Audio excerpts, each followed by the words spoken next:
Hello दोस्तों, स्वागत है आप सभी का आपके अपने यूट्यूब चैनल बी लर्न में। दोस्तों ये फिफ्थ पार्ट है। इससे पहले मैं फोर्थ पार्ट अपलोड कर चुकी हूँ। यदि आप लोग नहीं देखे हैं तो देख लीजिएगा।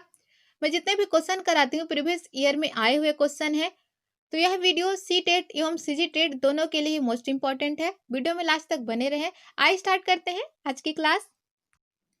दोस्तों आज का फर्स्ट क्वेश्चन है, निम्नलिखित में से किसमें लंबाइयों को घटते क्रम में व्यवस्थित किया गया है, मीन्स डिक्रीजिंग ऑर्डर में व्यवस्थित करना है। ऑप्शन कुछ इस प्रकार है। दोस्तों ऑप्शन में देखिए सबके यूनिट अलग अलग हैं, तो सबसे पहले तो हमें इनकी यूनिट सेम करनी होगी। देखिए आपको इसको याद रखना है, ठीक है। Kilo, hecto, deca, metre, deci, centi, milli, means यदि जब आपको मीटर वाले क्वेश्चन पूछे जाएं तो kilometre, hectometre, decametre, metre, decimetre, centimetre और मिलीमीटर। यदि आपको ग्राम में क्वेश्चन पूछा जाए तो किलोग्राम, हेक्टोग्राम, डेकाग्राम। ये मीटर के जगह क्या हो जाएगा, ग्राम हो जाएगा। यहाँ पर मैं लिख देती हूँ। यदि ग्राम वाला आता है तो ठीक है, यहाँ पर मीटर के जगह क्या हो जाएगा, ग्राम हो जाएगा। और याद रखिए जब आपको ऊपर जाना हो, ठीक है, आपको ऊपर जाना हो तब आप 10 से क्या करेंगे, आप डिवाइड करेंगे, ठीक है। और आपको ऊपर से नीचे आना हो, जब आप ऊपर से नीचे आएंगे तब 10 के साथ आपको गुणा करना है। जैसे 300 सेंटीमीटर को हमें मीटर में चेंज करना है, ठीक है। 300 सेंटीमीटर को हमें मीटर में चेंज करना है। तो देखिए यहाँ हम नीचे से ऊपर जा रहे हैं, ठीक है। 300 सेंटीमीटर से हम मीटर में जा रहे हैं, मतलब नीचे से ऊपर जा रहे हैं। तो हमने क्या सीखा है कि जब भी हमें नीचे से ऊपर जाना हो तो 10 से डिवाइड करना है, ठीक है। मतलब एक जाएंगे, अब सेंटीमीटर से डेसीमीटर में जाएंगे तो आपको 10 से डिवाइड करना पड़ेगा। और यदि आप सेंटीमीटर से मीटर में जाएंगे, देखिए आप 2 स्तर ऊपर जा रहे हैं, एक और 2, ठीक है। तो आप तीसरे स्तर में जा रहे हैं, तो यहाँ 10 और यहाँ 10, 10 गुणा 10 बराबर 100 से आपको डिवाइड करना पड़ेगा, ठीक है। यहाँ पे देखिए हम 100 से जब डिवाइड कर रहे हैं, 0 से 0 कैंसिल, 0 से 0 कैंसिल, तो 300 सेंटीमीटर बराबर 3 मीटर, ठीक है। 300 सेंटीमीटर बराबर 3 मीटर। और आपको पता ही है कि 300 सेंटीमीटर बराबर 3 मीटर होता है, ठीक है। तो जब हम मिलीमीटर से सेंटीमीटर में जाएंगे तो 10 के साथ डिवाइड करेंगे। मिलीमीटर से डेसीमीटर में जाएंगे तो 100 के साथ डिवाइड करेंगे। और मिलीमीटर से मीटर में जाएंगे तो 1000 के साथ डिवाइड करेंगे। उसी प्रकार और एक एक जीरो आप बढ़ाते जाइएगा। और यदि आपको देखिए आपको किलोमीटर से हेक्टोमीटर में आना हो तो आप 10 के साथ गुणा करेंगे। और किलोमीटर से आपको डेकामीटर में आना हो तो आप 100 के साथ गुणा करेंगे। किलोमीटर से आपको मीटर में आना हो तो आप 1000 के साथ आपको मल्टीप्लाई करना पड़ेगा, ठीक है। आप नीचे से जब ऊपर जाएंगे तो आपको 10 के साथ डिवाइड करना है। और ऊपर से जब आप नीचे आएंगे तो आपको 10 के साथ मल्टीप्लाई करना है, ठीक है। आप इतना याद रखेंगे, इससे अलग क्वेश्चन में आएगा ही नहीं। हम किसी भी ऑप्शन को ले सकते हैं। तो आइए हम फर्स्ट ऑप्शन को मीटर में चेंज करते हैं। देखिए 80 डेसीमीटर और 8 सेंटीमीटर को जब हम मीटर में चेंज करेंगे,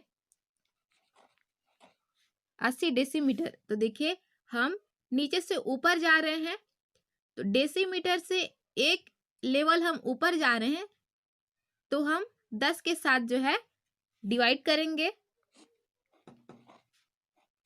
और देखिए यहाँ पर 8 सेंटीमीटर है, 8 सेंटीमीटर को हमें मीटर में चेंज करना है। तो देखिए हम सेंटीमीटर से 2 लेवल ऊपर जा रहे हैं तो 10 गुणा 10 बराबर 100। तो हमें 100 के साथ जो है डिवाइड करना होगा।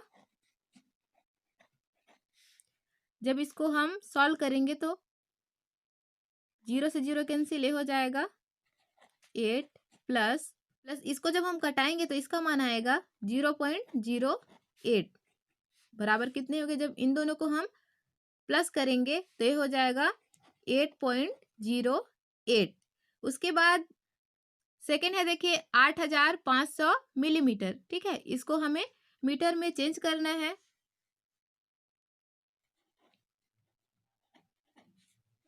देखिए हमें मिलीमीटर से मीटर में चेंज करना है तो 10, 100 और 1000 डिवाइड हम 1000 के साथ करेंगे। 0 से 0 कैंसिल, 0 से 0 कैंसिल, और 10 से कम 10, 10 अट्ठे 80, और 10 पंचे 50, 8.5। थर्ड है दोस्तों 8 मीटर, तो ये तो मीटर में ही है तो इसको मीटर में ही रहने देंगे। और फोर्थ है देखिए 800 सेंटीमीटर और 8 मिलीमीटर। ठीक है, 800 सेंटीमीटर, सेंटीमीटर से हम मीटर में चेंज कर रहे हैं तो 2 लेवल ऊपर जा रहे हैं, तो हम 100 से डिवाइड करेंगे प्लस, और उसी में है देखिए 8 मिलीमीटर, तो 8 मिलीमीटर से हम जब मीटर में चेंज कर रहे हैं तो कितने लेवल ऊपर जा रहे हैं, 1 2 3, तो हम 1000 से डिवाइड करेंगे।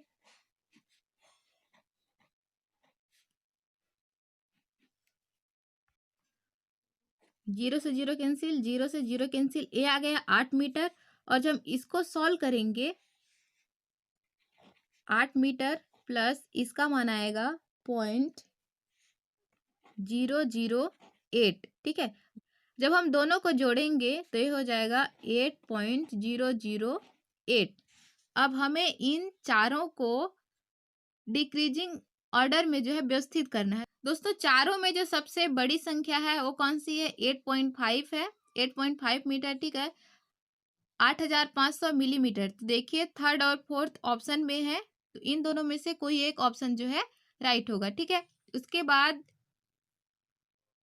8.008 और 8.08 में देखिए 8.008 बड़ी है, और एक इसका मान है, ये है 800 सेंटीमीटर और 8 मिलीमीटर का। ठीक है, तो देखिए यहाँ पर जो है फोर्थ ऑप्शन में है, तो इस तरह से हमारा फोर्थ ऑप्शन राइट हो जाएगा। दोस्तों इस प्रकार से यदि आपको अलग अलग यूनिट वाले क्वेश्चन दिए जाते हैं तो आपको पहले यूनिट को एक समान करना है, उसके बाद आपको चाहे डिक्रीजिंग पूछे चाहे इंक्रीजिंग पूछे उसको आप इजीली सॉल्व कर सकते हैं। तो आपको यूनिट चेंज करना आना चाहिए। ठीक है, इसके लिए आपको बस इतना ही याद रखना है, kilo, hecto, deca, metre, deci, centi और मिली। तो इसको आप याद कर लीजिएगा। बढ़ते हैं नेक्स्ट क्वेश्चन की ओर। 50 में एक पूर्ण संख्या जोड़ी जाती है और फिर वही संख्या 50 में से घटा दी जाती है, प्राप्त हुई दोनों संख्याओं का जोड़ है। ठीक है, 50 में एक पूर्ण संख्या जोड़ी जा रही है और फिर जिस संख्या को हम जोड़ रहे हैं उसे ही घटा दे रहे हैं, तो दोनों, ठीक है, तो प्राप्त हुई दोनों संख्याओं का जोड़ है। 50 में पहले हम कुछ जोड़ रहे हैं, ठीक है, उसके बाद 50 में हम कुछ घटा रहे हैं, और दोनों का जो योग है वो हमें ज्ञात करना है। तो देखिए एक पूर्ण संख्या तो हम कुछ ही मान सकते हैं, मान लेते हैं हम x मान लेते हैं। ठीक है, तो हमने x के साथ, ठीक है, 50 के साथ x जोड़ा और 50 में देखिए x हमने माइनस किया। ठीक है, तो जब हम इन दोनों को जोड़ेंगे तो ठीक है, -x और +x कैंसिल, 50 और 50 कितने हो गए, 100। तो इस प्रकार ऑप्शन थर्ड हमारा राइट हो जाता है। देखिए कितना इजी क्वेश्चन था। जो भी संख्या हम जोड़ेंगे उसी संख्या को हमें घटाना था, तो दोनों क्या हो जाएंगे, कैंसिल आउट हो जाएंगे, और 50 और 50 100। तो हमारा आंसर हो जाएगा ऑप्शन थर्ड। नेक्स्ट क्वेश्चन है दोस्तों, एक वर्ग की भुजा 4 सेंटीमीटर है, इसे काट कर 4 बराबर भागों में विभाजित किया गया है, प्रत्येक छोटे वर्ग का क्षेत्रफल क्या होगा।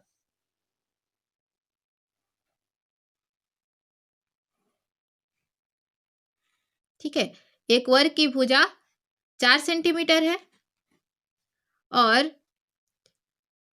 इसे काट कर 4 बराबर भागों में, ठीक है, तो एक वर्ग को हम काटेंगे, ठीक है, 4 बराबर भागों में, और क्वेश्चन में पूछा जा रहा है कि प्रत्येक छोटे वर्ग का क्षेत्रफल क्या होगा। इन चारों का जो वर्ग का क्षेत्रफल है वो क्या होगा।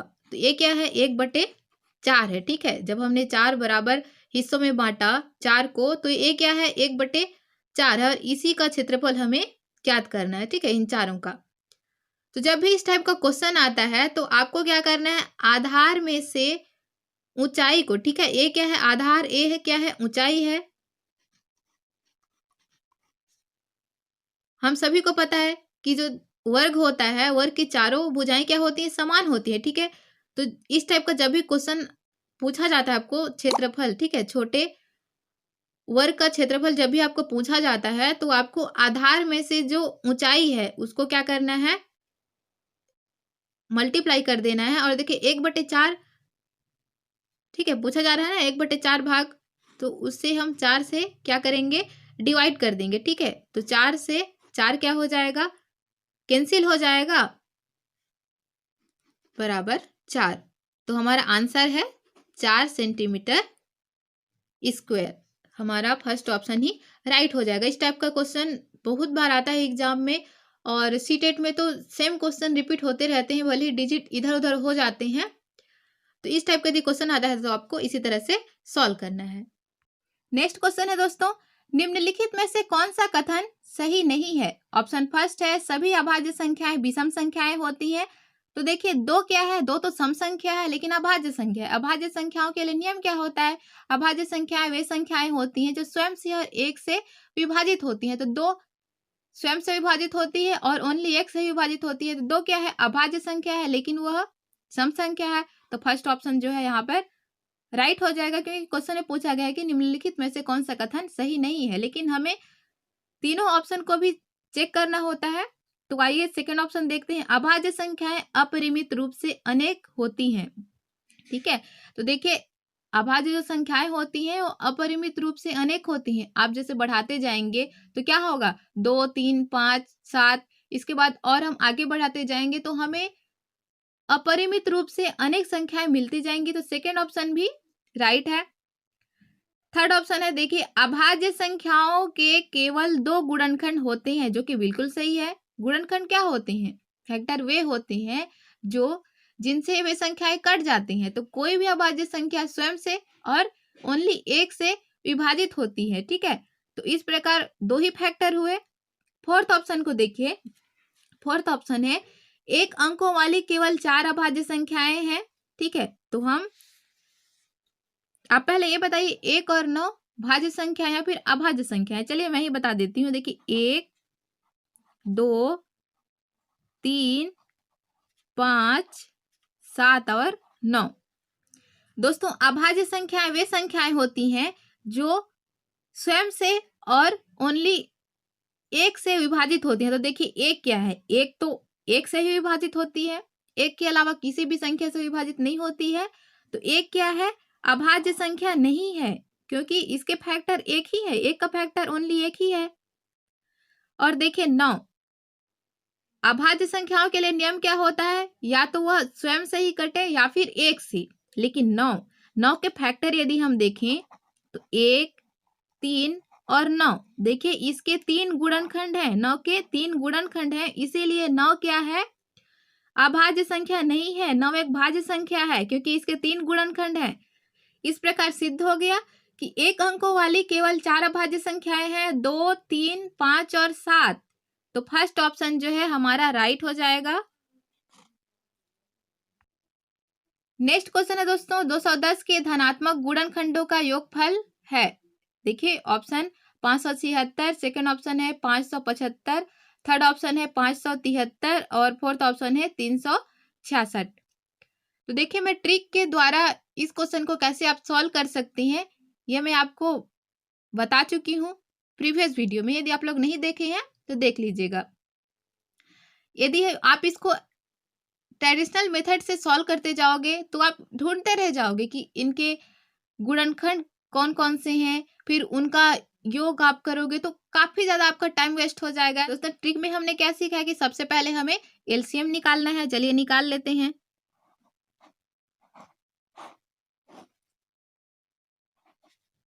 दो एकम 2, 2 शून्यम शून्य, 2 पंचे 10,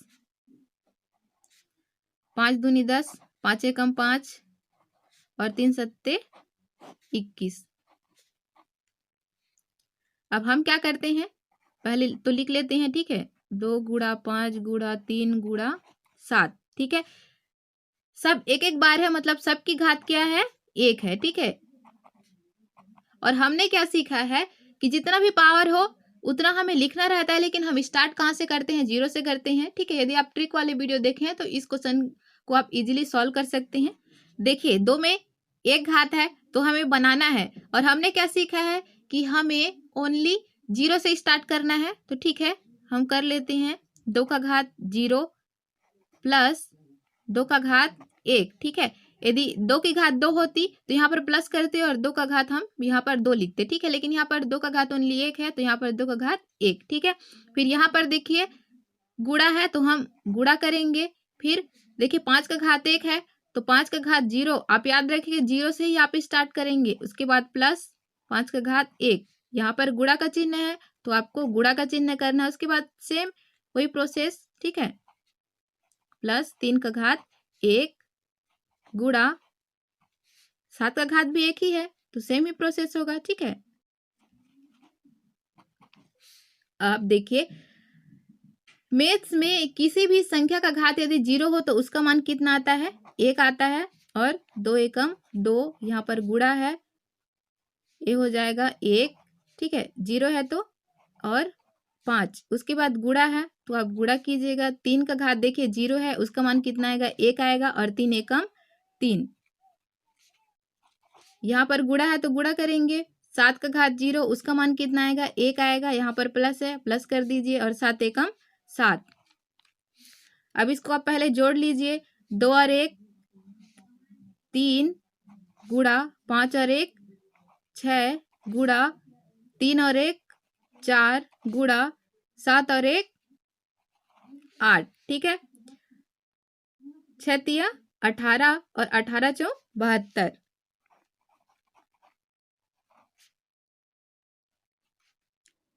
जब हम दोनों को गुणा करेंगे तो 576 आएगा। ठीक है, तो इस प्रकार हमारा फर्स्ट ऑप्शन जो है राइट हो जाता है। आपको यदि ट्रिक पता हो तो आप इजीली इस क्वेश्चन को आप 15 से 20 सेकंड में सॉल्व कर सकते हैं। आई होप अच्छे से क्लियर हुआ होगा। नेक्स्ट क्वेश्चन है दोस्तों, आयशा के पास केवल 5 रुपए और 10 रुपए के सिक्के हैं। यदि उसके पास सिक्के की कुल संख्या 25 और 160 रुपए का धन है तो उसके पास 5 रुपए और 10 रुपए के सिक्के की संख्या है। ऑप्शन कुछ इस प्रकार है।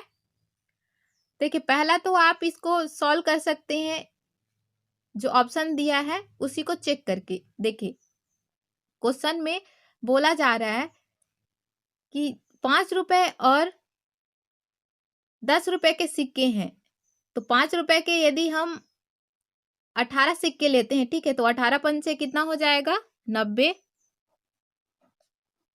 प्लस 10 रुपए के 7 सिक्के लेते हैं, ठीक है, तो 10 सत्ते 70। ठीक है, दोनों को आप जोड़ दीजिए, 9 और 7 कितने हो गए? 16, तो 160 रुपए। ठीक है, 160 रुपए का धन है। ठीक है, और देखिए 18 और 7 होते भी 25 हैं। ठीक है, तो इस तरह से हमारा फर्स्ट ऑप्शन यहाँ पर राइट हो जाएगा। आइए आप सेकेंड ऑप्शन को चेक करते हैं। देखिए सेकेंड ऑप्शन में है 10। ठीक है, तो 5 रुपए के 10 सिक्के, 5 दहम 50, और यदि हम लेते हैं 10 रुपए के 15 सिक्के तो 15 दहम 150। ठीक है, जब हम 50 और 150 को जोड़ेंगे तो कितना हो रहा है? देखिए 200 हो रहा है। और लेकिन क्वेश्चन में बोला गया है कि उसके पास धन कितना है? 160 रुपए है, तो ये ऑप्शन तो गलत हो जाएगा। यदि आपको लग रहा है कि आप इसको ट्रेडिशनल मेथड से सॉल्व कर सकते हैं तो उस मेथड से भी आप सॉल्व कर सकते हैं, आपकी इच्छा है। क्वेश्चन को सॉल्व करने के हजारों तरीके हैं, तो आपको जो तरीका अच्छा लगे आप उस तरीके से क्वेश्चन को सॉल्व कीजिए। देखिए यदि आप इसको दूसरे तरीके से सॉल्व करना चाहते हैं तो देखिए सिक्कों की संख्या कितनी है? 25 है, और 160 रुपए का धन है, तो आप इसको पहले डिवाइड कर दीजिए। टोटल सिक्के की संख्या कितनी है? 25, और उसके पास टोटल पैसे कितने हैं? 160 है। 5 पचे 25, 5 तिया 15, और 5 दूनी 10, 5 एकम 5, 5 छक्के 30, और 5 चौं 20। तो एक सिक्के की वैल्यू कितनी है? 6.4 है। एक सिक्के की वैल्यू कितनी आई? 6.4। और क्वेश्चन में बोला गया है कि 5 रुपए के सिक्के हैं और 10 रुपए के सिक्के हैं, तो आप इसको इस तरह से सॉल्व भी कर सकते हैं। देखिए यदि आपको पॉइंट को हटाना है तो आप यहाँ 0 लगा दीजिए, पॉइंट हट जाएगा। 100 में से 64 गया तो कितना आया? 36। और 64 में से 50 गया तो कितना आया? 14। अब इसको कटा दीजिए और 18 दूनी 36। 5 रुपए के 18 सिक्के और 10 रुपए के 7 सिक्के। चाहे आप जिस भी मेथड का यूज करें, 25 से 30 सेकंड में आराम से आप इस क्वेश्चन को बना सकते हैं। तो इस प्रकार ऑप्शन फर्स्ट ही हमारा राइट हो जाएगा। तो आपको जो भी तरीका पसंद हो, आप उस तरीके से क्वेश्चन को सॉल्व कर सकते हैं। दोस्तों, वीडियो पसंद आया हो तो वीडियो को लाइक कीजिए, अपने दोस्तों के साथ शेयर कीजिए, चैनल को सब्सक्राइब कर लीजिए और बेल आइकन को प्रेस कर लीजिए। मिलते हैं नेक्स्ट पार्ट में। Thank you so much for watching this video.